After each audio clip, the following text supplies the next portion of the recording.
Alrighty, so I'm taking a break, not from Cinderella, but from commissions. I was doing a commission, I just sent out some orders on my Etsy, and I thought I would work on Cinderella.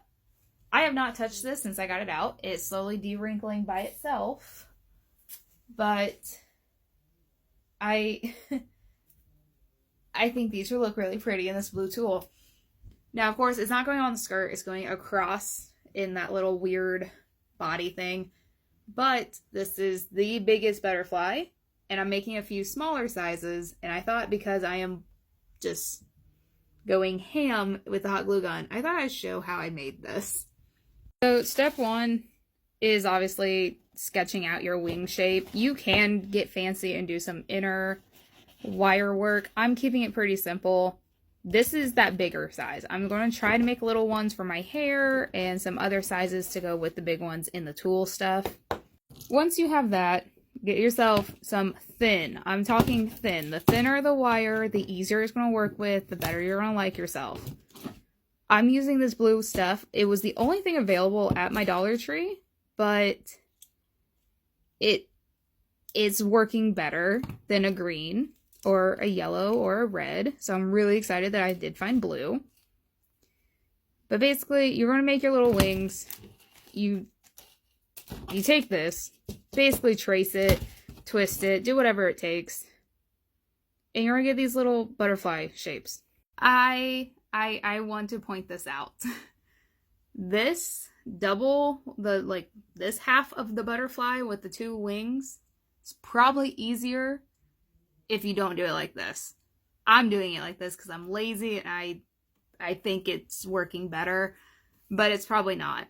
So I recommend if you're making something bigger than this, split it in two.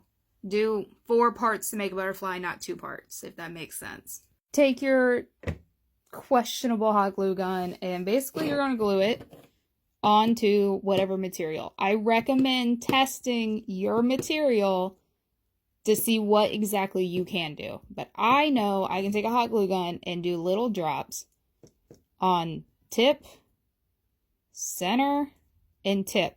Now, I'm going to point this out.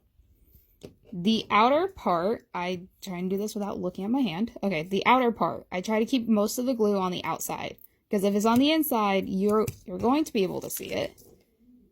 You can kind of see the glob. Whereas if it's on the outside, it's most likely going to be melted down when you close the edge. And now for the next part, I want to trim this off, do my dots again, and basically take this excess and sandwich it on top. You're going to get something that looks like this. It's a little crummy looking, but trust the process. Take small scissors. Small scissors. That is the key here. And you're going to trim it as close as you can to the wire. Obviously, you need to leave some material. So this is probably the max I would recommend. This is where some people were able to probably be able to use a blow dryer, heat gun, or a lighter. Because this is so small, wow, that is reflective. This is so small. I take my hot glue gun and I take the edge, the not the glue part, but the hot metal part, and I just go very slowly. I melt it down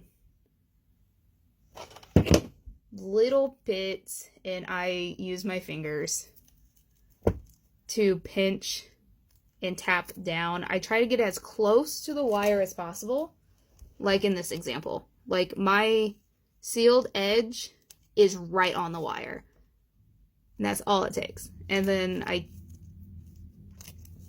you just kind of sandwich them together, twist your wire. I'm going to end up trimming this and putting this onto some type of clip, safety pin. Like, I'm going to make these removable so I can actually take them out of the tool and clean the dress, because these are not that well heat resistant, because this material melts with a blow dryer. So be careful, very hot stuff, but you gotta be very patient. And also, sometimes if you end up with a material like I'm using, the hot glue may not always work, because I can actually peel these apart.